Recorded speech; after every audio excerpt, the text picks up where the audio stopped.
Deficiência do Qi do pulmão. Esse é o tema do nosso vídeo de hoje e esse é mais um vídeo de uma série que eu estou fazendo aqui no Instagram para vocês sempre ao vivo, onde nós vamos cada semana falar de uma síndrome e nós vamos fazer uma relação das síndromes da medicina tradicional chinesa com os chakras. Para quem não me conhece, para quem está me vendo pela primeira vez, eu sou Elizabeth, sou professora de acupuntura e trabalho com os chakras, relacionando os chakras com a acupuntura. Oi Ju, que bom ver você aqui, tudo bem? Gente, as síndromes é um assunto que muitas vezes causa um pouco de confusão, porque realmente são muitas síndromes, Então, quando a gente fala só das síndromes de pulmão, são várias. A gente tem as síndromes de deficiência, a gente tem as síndromes de excesso, Só que é legal que quando a gente vai olhando para elas, uma a uma, a gente vai conseguindo ver as características mais marcantes de cada síndrome e a gente vai entendendo que existe sim uma correlação com todas as síndromes, com os chakras e principalmente cada síndrome vai ter relação direta com um único chakra e a gente vai entender isso nessa live de hoje. Tudo bem? Então vamos falar da síndrome da deficiência do Qi. Bem, primeiro, quando a gente fala em pulmão, nós estamos falando de um zang, de um órgão, que ele tem uma função muito importante no nosso corpo, que é controlar o Qi, que é conduzir o Qi, governar o Qi. O Qi, ele é a parte mais yang, Quando a gente fala em sangue, a gente está falando da parte mais yin. Então, o coração controla o sangue, que é mais yin. E o pulmão, ele controla o Qi, que é mais yang. E o controle do Qi, ele tem principalmente uma grande importância, que é controlar o Qi defensivo. O Qi defensivo, ele é mais externo, ele faz parte da nossa pele, Ele é mais externo. Então, quando a gente pensa em pulmão, a gente está pensando num órgão que ele tem uma grande atuação na parte mais externa do nosso corpo, ou seja, na nossa comunicação com o meio externo. Quando a gente se comunica com tudo que é externo, com frio, com calor, com umidade, com vento, com tudo que é fator patogênico externo, nós nos comunicamos principalmente com a nossa energia defensiva, com o nosso Qi defensivo, que é chamado Wei Qi, com W Wei Qi, e quem controla, quem governa esse Qi defensivo é o pulmão. Então, por exemplo, pessoas que facilmente ficam resfriadas, que facilmente têm coriza, a gente já sabe que muito provavelmente o Qi defensivo desta pessoa está um pouco deficiente e que isso tem relação com o Qi do pulmão dessa pessoa, A minha filhinha, ela tem 5 aninhos e ela facilmente tem coriza, aquela coriza transparente. Quando ela vai assim no tempo, um pouquinho mais frio, que ela pega um pouco na pele, aquela friagem que a gente fala, a gente já percebe que o narizinho dela começa a escorrer. Então, o que significa isso? Que o Qi defensivo dela permitiu que esse frio penetrasse. É muito comum, gente, em crianças, em bebezinhos, o Qi do pulmão ser deficiente, Então, as crianças, elas têm muito essas síndromes, as síndromes de pulmão, principalmente de deficiência de Qi de pulmão, e também é muito comum os bebês e crianças terem as síndromes de baço pâncreas, porque elas ainda estão naquele processo de formação ali do aquecedor médio, da transformação do alimento em Qi, da transformação da energia do alimento em Qi nutritivo para os nossos órgãos e tecidos, Então, é muito comum esse tipo de deficiência energética em crianças e bebês, Então, lembrando, que uma das funções aí do pulmão é controlar o Qi defensivo, é conduzir, governar o Qi defensivo. E o pulmão, ele tem relação com a nossa pele, com tudo que é mais externo, com a nossa comunicação com o mundo, Quando a gente passa por situações emocionais que posteriormente a gente passa a desenvolver ou a apresentar algum problema de pele, uma dermatite, uma psoríase, que é muito comum até os médicos, os dermatologistas dizerem que é de fundo emocional, a gente já entende que tem relação com a energia do pulmão, porque o pulmão ele é o nosso órgão que mais se relaciona com o meio exterior e que mais se relaciona com a nossa pele, que a pele é quem protege o nosso corpo físico, né? Dos fatores externos, ou seja, ela protege todos os órgãos do nosso corpo, todos os tecidos do nosso corpo. Ela é considerada o maior órgão do nosso corpo, né? Então ela tem essa proteção com aquilo que é externo.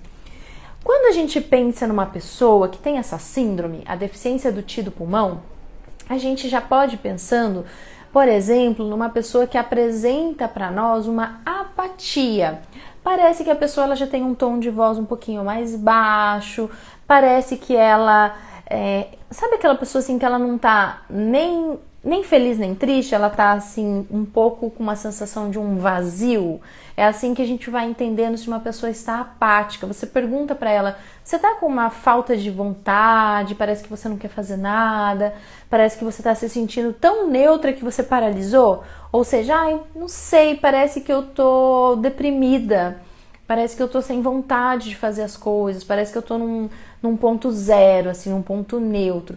Isso a gente chama de apatia, né? Então a apatia, ela é essa sensação de vazio, essa sensação de, poxa, não sei se tô triste, se tô deprimido, se tô ansioso, eu tô com uma sensação de nada, assim, uma sensação de vazio. A apatia, ela é uma das principais características dessa síndrome. O que acontece também? Essa síndrome muitas vezes nos conduz a pessoa a um estado deprimido. Então, quando a pessoa chega falando para você que ela tem depressão, né? Muitos pacientes chegam falando assim, eu tenho depressão, eu tomo remédio para depressão, eu sou depressiva ou eu tive depressão. A gente já faz uma correlação sempre com a deficiência energética do Ti do pulmão, tá? O pulmão, ele tem uma ligação muito grande com a emoção tristeza, né? E a emoção tristeza é aquela sensação que a pessoa ela perde a vontade das coisas. Ela paralisa, ela não tem vontade de trabalhar, ela não tem vontade de sair, ela não tem vontade de fazer nada, né? Ela literalmente paralisa, tá? Então esse estado deprimido, ele é um estado muito de pulmão. Às vezes as pessoas confundem a depressão com ansiedade, com síndrome do pânico, com euforia, com medo, mas não, gente, é muito característico. A depressão, a pessoa, você olha para ela, você já enxerga isso nela, porque ela está passando para você a imagem de um vazio. É muito comum a pessoa ter a pele pálida, né? Uma palidez, uma sensação que a voz dela é fraca, parece que a voz dela não sai. Parece que ela fala muito baixo, parece que ela tem pouca energia. Ela relata que ela tem pouca energia e ela passa essa sensação pra gente de que ela tem realmente pouca energia. Parece que ela não tem vontade nem de responder suas perguntas, né? Você começa a perguntar, ela fala assim, parece que não sai, parece que não tem força pra voz sair, parece que não tem força pra falar. Então ela tem tanta dificuldade de trazer energia para tudo que ela faz, que a impressão que você tem é que ela tem dificuldade até de responder a sua pergunta. Eu tenho certeza que vocês conhecem alguém assim, que vocês já avaliaram alguém assim, que vocês já passaram pela experiência de tratar alguém assim. Então é muito característico, tá? Infelizmente, né, essa deficiência ela leva sim para uma patologia emocional, que é a depressão, tá? A gente consegue perceber isso na pessoa, né? Uma característica também da deficiência do Ti de pulmão é que a pessoa ela tem uma respiração um pouco mais curta. Então, como ela tem a respiração um pouco mais curta, ela cansa mais. Aos pequenos esforços, ela tem falta de ar, ela tem a dispneia. Então, a pessoa relata isso. É importante a gente perguntar se a pessoa sente muito cansaço. E ela vai dizer que ela cansa aos pequenos esforços, tá? Então, isso também seria uma grande característica, tá? Uma outra característica dessa síndrome, que é a deficiência do Ti do pulmão, é a pessoa ter aversão ao frio. Então, o que acontece? Ela relata que ela não gosta de frio, que ela se apavora com o frio, que ela tem pavor do frio e que ela sente mais frio que a maioria das pessoas. Sabe aquela pessoa que, assim, caiu um pouquinho a temperatura, bateu um vento, ela já tá reclamando? que ela tá sentindo muito frio e ela fica realmente resfriada. Então essa síndrome, ela também tem uma propensão maior aos resfriados. Então é aquela pessoa que ela se resfria mais frequentemente, tá? Essa também é uma característica.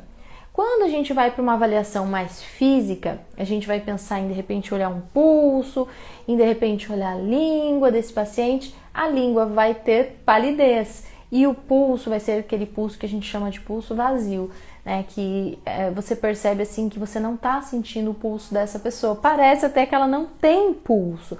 E às vezes é exatamente isso, a deficiência do Qi é tão grande que quando você vai olhar o pulso dessa pessoa, ela não tem pulso, parece, né? Você tem, assim, uma dificuldade muito grande de encontrar o pulso dela, principalmente quando você aprofunda para encontrar os pulsos mais profundos que são dos órgãos, né? Porque logo que a gente toca, a gente encontra o pulso das vísceras. E quando a gente aprofunda um pouquinho, a gente encontra o pulso dos órgãos. E aí você fica procurando e você fala assim, nossa, parece que o pulso sumiu, parece que ele não tem, parece que ele não existe. Justamente porque ela está num padrão de deficiência energética, né? Lembrando que o pulmão, ele é o principal órgão relacionado ao Qi. Ele é o principal órgão relacionado a essa energia, né? Que é a energia defensiva, a energia que precisa circular no nosso corpo para que a gente possa ter movimento, para que a gente possa ter vontade, né? Lembrando que a energia Yang, né? O sangue é em energia Yang. Então, se aquele órgão que conduz essa parte Yang da nossa vida, que é que nos dá movimento, que nos dá força, que nos conduz, significa que a pessoa ela vai ter falta de vontade, ela vai ter falta de força, ela vai estar sempre muito cansada, tá? A emoção intimamente relacionada a essa síndrome é a tristeza, tá? O que acontece? Às vezes a pessoa, ela passou por uma tristeza por conta de uma decepção em algum momento da vida dela. Ela se decepcionou ao ponto de ela ficar triste por conta daquela decepção. Às vezes ela teve uma mágoa muito grande que a levou a essa tristeza, que a levou a essa depressão. Lembrando, gente, que quando a gente fala de uma síndrome da medicina chinesa, nós estamos falando de uma alteração energética, nós estamos falando de um padrão energético. Isso não significa que a pessoa tenha uma doença, tá? Mas como eu já falei nas outras lives, toda vez que a gente vive um conflito emocional, este conflito emocional pode nos conduzir a uma alteração energética e essa alteração energética nos conduz a uma alteração funcional, ou seja, alguma parte do nosso corpo, algum sistema do nosso corpo funcionalmente fica prejudicado, ele passa a funcionar de outra forma, né? Por exemplo, uma glândula que funciona ou excessivamente ou com menos secreção daquele hormônio, um órgão que altera lá, por exemplo, o coração altera a pressão arterial, a respiração, né, que altera ali a frequência respiratória, uma frequência respiratória diminuída ou acelerada. Isso é uma alteração funcional. E as alterações funcionais, elas vêm decorrentes sempre de uma alteração energética. Então, sempre que a gente vive um conflito emocional, automaticamente a gente muda o nosso padrão energético e aí muda algo na funcionalidade do nosso corpo. Isso não significa uma doença, tá?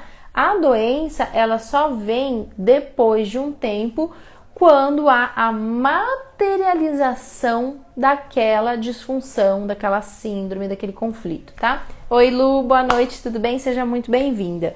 Hoje estamos falando aqui sobre a deficiência do Qi do pulmão, que é uma das síndromes da medicina chinesa. O pulmão, gente, ele faz parte do elemento metal, ele, entre órgãos e vísceras, ele é o órgão, né? A víscera acoplada ao pulmão é o intestino grosso, tá bom? E ele controla a nossa pele. Então, toda vez que a gente encontra alguém que tem uma dermatite, uma psoríase, um problema de pele, a gente já pode pensar numa síndrome de pulmão, a gente já pode pensar num conflito emocional relacionado ao pulmão, por exemplo, a tristeza, tá? O Qi de pulmão deficiente, ele não pode difundir a energia de defesa, que é o Wei Qi. Então, a pessoa naturalmente vai ficar com uma predisposição a ter mais frio e uma predisposição maior a ter coriza. Lembra que eu falei que a gente vê isso muito em crianças, né? Que as crianças é muito comum elas terem ou alguma alteração de pulmão, assim eu tô falando energética, não de órgão, tá? Alguma alteração de pulmão ou alguma alteração de baço pâncreas, que aí é a parte digestiva. São assim as síndromes energéticas mais comumente encontradas em crianças, tá? E o que é que leva a essa síndrome, né? O que é que pode levar à deficiência do Ti do pulmão? Então, uma das situações eu já falei que é a tristeza, né? Quando a pessoa passa por uma decepção, por uma mágoa, por uma frustração, esses são conflitos emocionais que conduzem à tristeza, que conduzem a uma alteração energética do pulmão, que pode ser uma deficiência do Ti do pulmão. Existe deficiência de Ti de pulmão causada por dieta irregular também, tá? Quando que isso acontece? Quando existe um processo que a gente chama na medicina chinesa de fleugma no organismo. Esse fleugma, ele vem principalmente quando o baço pâncreas, que é um órgão responsável pela produção energética que vem dos alimentos, quando esse órgão ele se torna deficiente. O baço pâncreas, dentro ali do sistema, dos 5 elementos do ciclo de geração, que a gente chama de mãe-filho, a gente vai lembrar que existe uma relação do baço pâncreas com o pulmão. Por quê? Porque baço pâncreas é terra e pulmão é metal. Então, a terra, ela é geradora do metal, ela é mãe do metal. Então, o que é que acontece? Pela alimentação ruim, que pode levar a uma alteração de baço pâncreas, e lembrando que as crianças e bebês, eles ainda estão naquele processo de amadurecimento do baço pâncreas deles, então é muito comum a criança ter probleminhas de intestino preso, de diarreia, de cólica, de dorzinha na barriga. Por quê? Porque eles ainda estão nesse processo de amadurecimento do aquecedor médio, de amadurecimento do baço pâncreas, e o consumo, por exemplo, de alimentos com derivados do leite, eles são considerados alimentos que conduzem a esse fleugma no organismo, tá? Então, o que acontece? Esse fleugma no organismo, quem acaba armazenando ele é o pulmão, quem estoca ele é o pulmão. E aí começam a surgir posteriormente as síndromes de pulmão, que podem vir também como alergias de pele, então não só alergias respiratórias. Todas as alergias, sejam respiratórias ou de pele, na medicina chinesa a gente relaciona sempre ao pulmão e sempre pode ter uma relação com a alimentação por conta do baço pâncreas, por conta dessa relação do baço pâncreas com o pulmão, tá? Então, gente, uma outra coisa que, segundo a medicina chinesa, causa fleugma no organismo, causa deficiência energética de baço, é o consumo excessivo de alimentos crus e frios, né? Lembra que eu falei isso semana passada, que o baço ele gosta de tudo que é mais quentinho? E quando a gente fica dando muito gelado, é água gelada, é comida crua de natureza fria. Isso afeta a energia do baço pâncreas, que diminui a energia do baço pâncreas, que pelo ciclo de geração pode gerar aí uma alteração também do pulmão. E aí, gerando essa alteração de pulmão, o que é que acontece? A pessoa pode desenvolver, sim, problemas respiratórios, porque o pulmão está relacionado à respiração, e problemas de pele, porque o pulmão está relacionado à pele. Então, a medicina ocidental, hoje, ela tem falado muito sobre retirar o leite quando se tem alergias, né? Hoje a gente vê os pediatras falando isso, a gente vê muitas pessoas falando isso. Mas a medicina chinesa, ela já falava isso há muito tempo, né? Que o leite causa fleugma no organismo, que causa alergias respiratórias. Por quê? Porque o pulmão estoca esse fleugma. E o leite é fleumático, e tudo aquilo que é derivado do leite é fleumático. Então, toda vez que uma criança tem repetição de probleminhas respiratórios ou probleminhas de pele, a gente, primeira coisa que pede para tirar o leite, né? Mas não o leite materno, né? O leite de vaca. Esse que é o leite fleumático. E aí, gente, quando a gente vai pensando numa síndrome de pulmão, numa síndrome de deficiência do Ti de pulmão, a gente já vai fazendo uma correlação com um chakra, tá? que é o chakra que está intimamente relacionado ao pulmão, que é o chakra cardíaco, conhecido por Anahata. Esse chakra fica no centro do peito, fica bem aqui onde está o nosso osso, né, o externo, né, na nossa caixa torácica. E esse chakra, né, o Anahata, ele tem relação com uma glândula, como todos os chakras têm relação com uma glândula, tem relação com o timo. E o timo é uma glândula relacionada ao nosso sistema imunológico. E o pulmão, quando a gente vai se aprofundar nesse zangue, a gente entende que ele também controla o nosso sistema imunológico. Então a gente já vai encontrando aí algumas correlações, tá? Do pulmão com o chakra cardíaco. O chakra cardíaco, como todos os outros 7 chakras principais, ele se correlaciona a algumas estruturas físicas do nosso corpo. Então, quais são as estruturas físicas do nosso corpo relacionadas ao chakra Anahata, que é o chakra cardíaco? O pulmão, os pulmões, né? O coração, a caixa torácica, as costelas, os ombros, os membros superiores, ou seja, os braços, seja ombro, cotovelo, punho e mãos. As nossas escápulas, a nossa cintura escapular, que eu estou movimentando aqui agora, né? Os músculos intercostais, o diafragma, que é o músculo respiratório, e a nossa coluna torácica, que é a coluna que protege, né, o nosso pulmão, que se correlaciona ao nosso pulmão, tá? Então, todas essas estruturas físicas que eu acabei de falar, elas estão intimamente correlacionadas ao chakra cardíaco. O que é que pode acontecer que pode gerar um bloqueio energético do chakra cardíaco? Por exemplo, a pessoa ter vivenciado uma mágoa, um ressentimento muito profundo que levou ela a um estado deprimido, que levou ela à tristeza, uma dificuldade de perdoar. Isso fez com que a pessoa se fechasse muito, criasse as couraças emocionais de defesa. Ela passa dali para frente a não gostar muito de ter tantos contatos físicos, ela se torna uma pessoa mais apática, uma pessoa mais deprimida, uma pessoa mais fechada, tá? E esse tipo de conflito emocional pode sim fechar, bloquear a energia do chakra cardíaco e a pessoa ela fica presa nessas couraças emocionais, tá? Então, assim, toda vez que a gente encontra uma pessoa, um paciente, que a gente começa a atender uma pessoa que você entende que ela tem esse conflito, que você percebe que ela tem a deficiência energética do Ti do pulmão, uma das primeiras coisas que eu costumo fazer é trabalhar o chakra cardíaco dessa pessoa, tá? O chakra cardíaco, quando ele está em desequilíbrio, ele pode trazer alguns comportamentos, algumas manifestações que a pessoa passa a desenvolver por causa desse bloqueio energético. Uma das características é o apego excessivo. Quando a pessoa ela se torna muito dependente emocional de uma outra pessoa, apegada demais a outra pessoa, é como se a felicidade dela dependesse do outro, ou ela se torna apegada demais a coisas, objetos. Então, o apego é uma característica, tá, do bloqueio energético do cardíaco. A ansiedade, a depressão, o estado deprimido. Então, tudo isso a gente já vai correlacionando a bloqueio energético desse chakra, tá? A síndrome do pânico, tá? Também é uma característica do bloqueio energético desse chakra.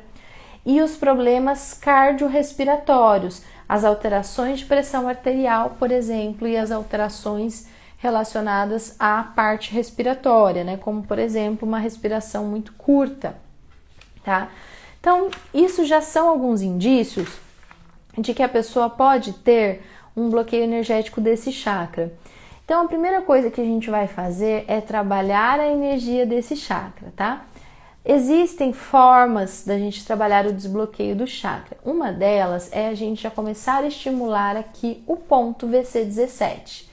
Quando a gente estimula o ponto VC17, o que é comum de acontecer quando a pessoa está com um bloqueio energético desse chakra? Ela sente dor.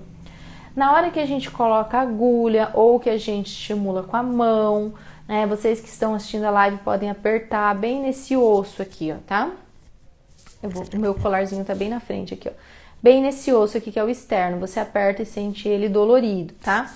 Quando ele está dolorido, isso pode ser um indicativo de que o chakra está bloqueado, tá? Não significa que ele vai ficar bloqueado para sempre, não significa que é uma coisa que não tem como reverter, tá? Tem sim. Então, a primeira coisa que a gente faz, eu gosto de colocar a agulha mesmo, tá? A agulha ela vai um pouquinho inclinadinha e existe esse ponto ali que é o VC17. Ele é um ponto de acupuntura, mas ele é um ponto que dentro do nosso método a gente relaciona ele com o chakra cardíaco. A partir do momento que você trabalha esse desbloqueio, a pessoa ela já sente alguma coisa ali. Ela fala que doeu ou que ela sentiu uma coisa liberando. Assim, são N experiências que a gente vê as pessoas vivenciando no consultório, tá? Mas é bem legal, tá? Quando você vai colocar uma agulha no VC17 de uma pessoa, já coloque com a intenção de trabalhar o chakra cardíaco. Isso é bem legal, tá bom? Aí, uma das coisas que eu gosto de fazer também é ir para aurículo. Quando a gente vai para aurículo, a gente já pode trabalhar ali os 5 elementos, tá? Então, a gente já vai lá, por exemplo, no lado direito, na orelha direita, coloca o pontinho do fígado, já aperta imaginando que você está liberando energia do fígado. Aí você vai no pontinho do coração, bem no centro da concha aqui, da concha cava. Coloca o pontinho, aperta o pontinho e fica mandando energia para o chakra cardíaco. Porque quando você faz isso, você também já está ajudando a desbloquear o chakra cardíaco. Aí você vai na outra orelha, no lado esquerdo, coloca também na concha cava, aqui embaixo. E ali você vai colocar o pontinho do pulmão, tá? Quem costuma usar o pulmão bilateral, assim, os dois, né, do ladinho do coração, coloca 2. Eu coloco no meio mesmo, tá? Coloca, estimula, e aí você pode colocar também os pontos do rim bilateral, porque aí você vai estar trabalhando os 5 elementos. Aí você aperta, imaginando que você está trabalhando a energia do rim. Ah, mas por que eu vou trabalhar a energia do rim se é a síndrome de pulmão? Porque aurículo é legal você trabalhar os 5 elementos, você trabalhar todos os pontos, tá? Nesse caso específico dessa síndrome que a gente está trabalhando aqui hoje, que é a deficiência do Ti do pulmão, eu trouxe aqui para essa live algumas sugestões de pontos para a gente trabalhar com essa síndrome, tá? Quando a gente utiliza o VC17, eu gosto de acompanhar também com o VC15 e o VC14. Ah, não necessariamente você precisa colocar os dois, você pode escolher ou um ou o outro, tá? Mas dá pra gente alternar entre uma sessão e outra também. Então, colocou o VC17, já coloca o 15 ou coloca o 14. Aí a gente vai lá tonificar o pulmão, porque a energia da pessoa está deficiente, ela está literalmente sem energia. Então, a gente vem e coloca o pulmão 9, por exemplo, né? Quando eu coloco o pulmão 9, eu já naturalmente estou tonificando a energia do pulmão. Não precisa aprofundar muito a agulha, pode colocar a agulha inclinadinha na direção do canal, indo para o pulmão 10 e 11. E aí a gente vai pensar num outro ponto do vasoconcepção, que ele é um ponto principal para tonificar o Ti, que é o VC6. O VC6 você pode colocar agulha, mas você também pode fazer moxa. Por quê? Porque esse paciente está num padrão de deficiência. Ele está num padrão de deficiência energética, ele está num padrão de deficiência de Ti. Então você vai lá e faz moxa. Quando você faz moxa nesse ponto, você naturalmente vai trazendo energia para o paciente, vai aumentando a energia dele. Então, o VC6 é um ponto legal para usar também. Posso usar agulha? Pode. Posso usar agulha e moxa? Pode. Posso usar só moxa? Pode. Tá? Faça como você acha melhor, como você é acostumado a usar. O que você não pode deixar de usar é o VC17, que é o ponto principal, tá? Aí, eu coloquei aqui também pra gente alguns pontinhos posteriores. Então, o que a gente faz? A gente vai atender o paciente de barriguinha para cima, né, de dorsal. Deixou as agulhas ali 15 minutinhos, 20 minutinhos, você vai tirar e vai pedir para ele virar de barriga para baixo. Quando ele virar de barriga para baixo, você vai trabalhar alguns pontos posteriores. Qual é o ponto chu dorsal do pulmão que a gente pode usar também? É o bexiga 13, tá? O ponto bexiga 13, ele vai tonificar o Ti do pulmão, por isso que a gente vai colocar ele. A gente pode colocar agulha, a gente pode fazer moxa e a gente pode fazer agulha com moxa também, tá? Colocamos o bexiga 13, a gente vai para a segunda linha da bexiga. Quando a gente vai para a segunda linha da bexiga, a gente tem algumas opções de pontos que fazem parte do aquecedor médio, tá? Que são pontos que também trabalham a energia a energia do chakra cardíaco. Pessoal que já fez o meu curso Chakras na Prática do Acupunturista, se tem algum aluno que está aqui na live ou que está assistindo a live gravada, nós estamos passando agora por atualização dos pontos, tá?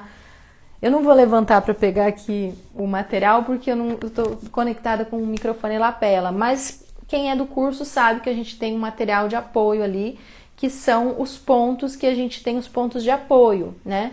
Os pontos complementares. Então a gente está atualizando esse material, a gente está acrescentando alguns pontos para os chakras.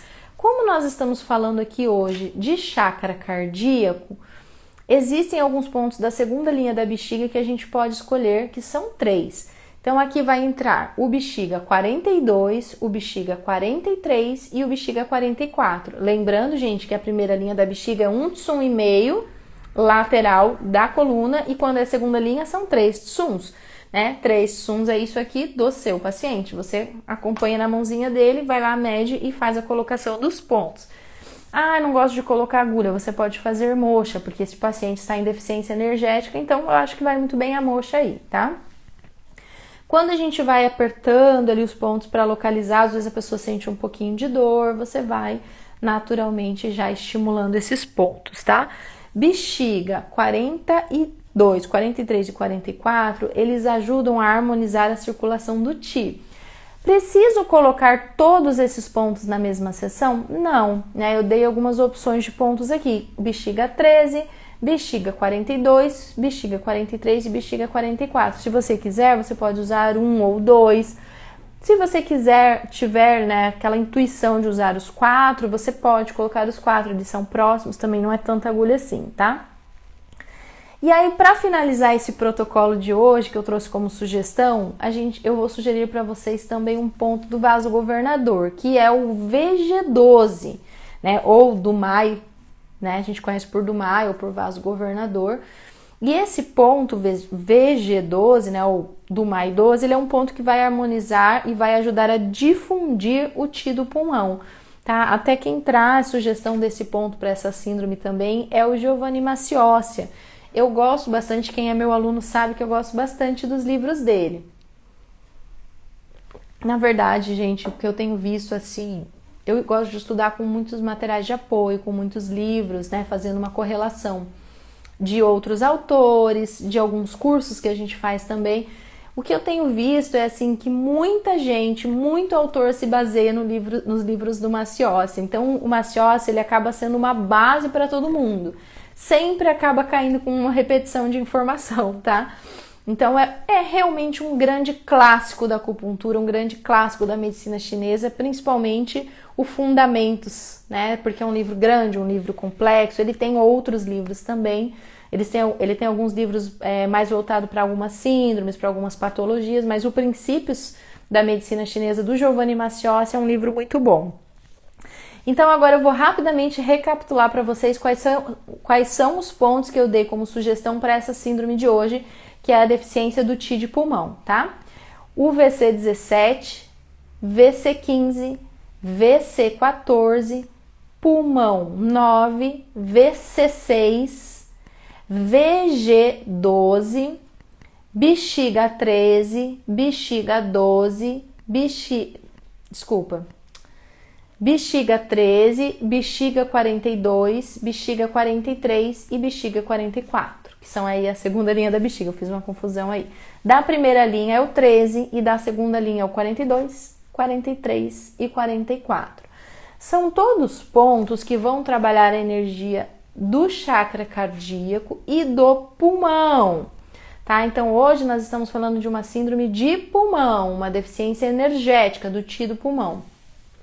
Pessoal que está aqui, alunos, alguém quer fazer alguma pergunta ou algum comentário? Vocês entenderam essa correlação do chakra com a síndrome, do chakra com o pulmão? Tá? Lembrando que o canal do pulmão ele fica no braço e os braços em si, os membros superiores em si, eles têm correlação com o chakra cardíaco, tá bom? Então, o chakra cardíaco, ele tem essa correlação com o elemento metal, também com o elemento fogo e com esses canais energéticos aí. Então, o pulmão sempre tem essa correlação. Gente, o pulmão, ele é um órgão que ele é facilmente alterada a energia dele por conta de fatores emocionais, tá?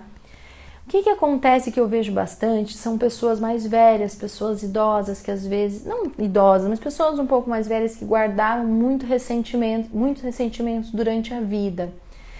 Com o passar do tempo, essas pessoas elas vão perdendo um pouco a energia do pulmão porque guardaram muito tempo esse ressentimento e elas começam a ficar deprimidas, com a voz fraca. Então isso é muito comum de ver em consultório. Deixa eu ver a pergunta da Ju. Prof, hoje atendi uma cliente com várias dessas características associadas à insônia. Às vezes também pode ser uma síndrome de coração, Ju, tá? As síndromes de coração, elas são as síndromes que levam mais à insônia. Mas não que você não possa usar um ponto de pulmão. O que seria interessante de entender de uma forma geral, se ela está em excesso ou deficiência? Isso seria interessante, porque a insônia ela é uma característica muito comum da deficiência de Yin. Tá? A deficiência de Yin, no geral, ela causa insônia. Por quê? Porque o Yin, ele é uma energia importante para dormir, tá? Uma energia importante da noite. A noite em si é Yin. Então, se a pessoa já tem deficiência de Yin, quando chega à noite, ela piora. Aí ela entra nesse processo da insônia. Aí tem aquela insônia que a pessoa fica acordando a noite toda. Essa insônia de acordar a noite toda, normalmente é deficiência do Yin do coração. E é aquela insônia que a pessoa demora para dormir, mas depois que ela dorme mesmo. Aí seria uma estagnação de Qi de coração, tá? Mas igual, independente de ser uma síndrome de pulmão ou coração, nesses casos eu colocaria o VC17, o 15 e o 14. Não necessariamente você precisa usar sempre os 3, tá? Mas eu trabalharia com esses pontos. E aí dá para trabalhar com pontos de coração, tem os 4 pontos principais aqui para insônia, que é do 4 ao 7, tá? O 4, 5, 6 e o 7. E tem alguns pontos de pulmão. Eu trabalharia também com VC6, por ser um ponto que trabalha bastante a harmonização do Qi. Agora, eu não sei, Ju, se a sua paciente tem um padrão de excesso ou deficiência, né? Lembra que eu falei para vocês, né, que quando a gente toca o pulso do paciente, a primeira coisa que a gente tem é uma percepção assim, como é que tá a energia? Tá gritando? Tá empurrando a minha mão? Ou tá difícil de achar? Não parece que o paciente não tem energia. Isso já nos leva a entender se ela tem excesso ou deficiência, tá?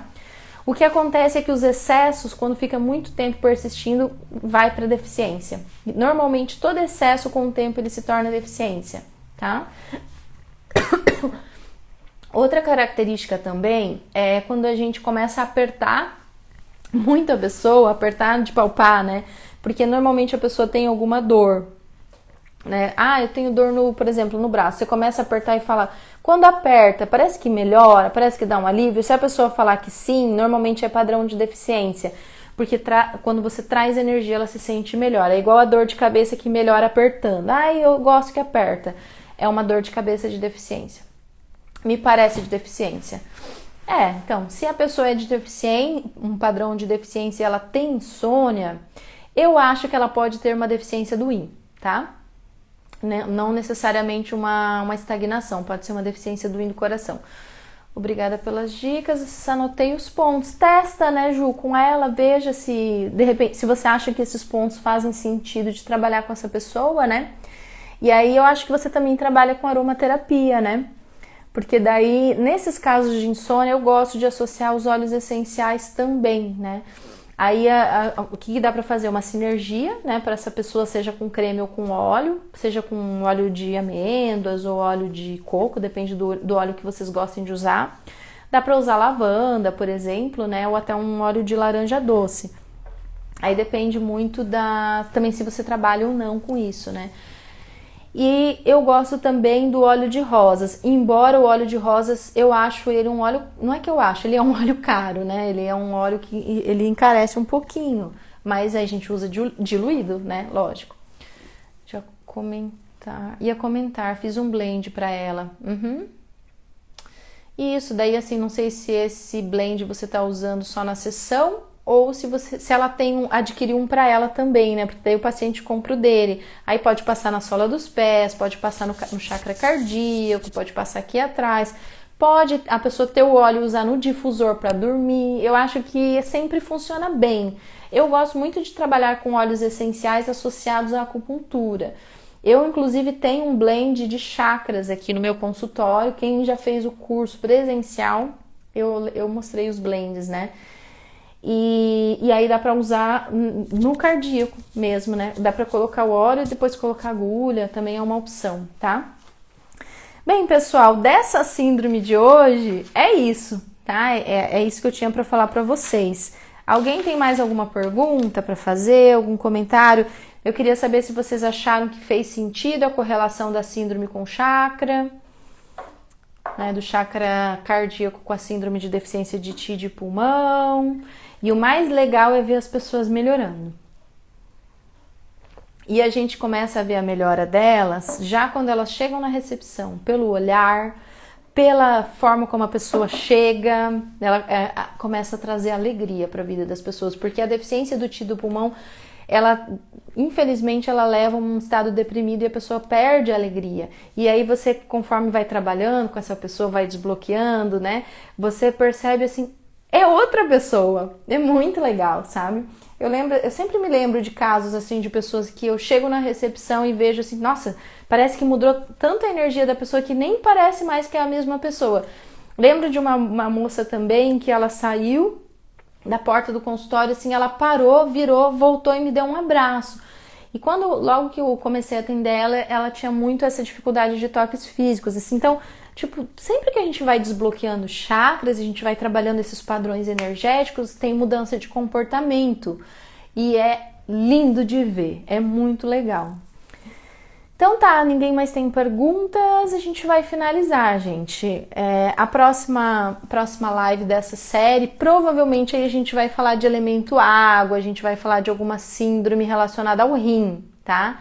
As síndromes de rim é muito comum nas pessoas mais velhas, mas também tem acontecido hoje com as pessoas de meia idade, né? Então as síndromes de rim, elas também vão ter relação com energia ancestral. Então vai ser uma live bem legal, né? Uma síndrome bem legal que a gente vai fazer aí uma correlação com chakra também, como eu tenho feito nessa série de lives aqui com vocês, tá bom? Certo, pessoal? Então é isso, vamos finalizar por hoje. Se você está assistindo esta live gravada, eu convido você a curtir, encaminhar para outros acupunturistas, para que mais pessoas vão aprendendo aí esse método chakras na prática do acupunturista. Ai, obrigada a você, Ju, por estar comigo. Edna, querida, tá sempre aqui com a gente. Obrigada, uma boa noite para vocês e uma boa semana, que a nossa semana tá só começando, né, pessoal? Um beijão, gente. Um abraço. Até mais.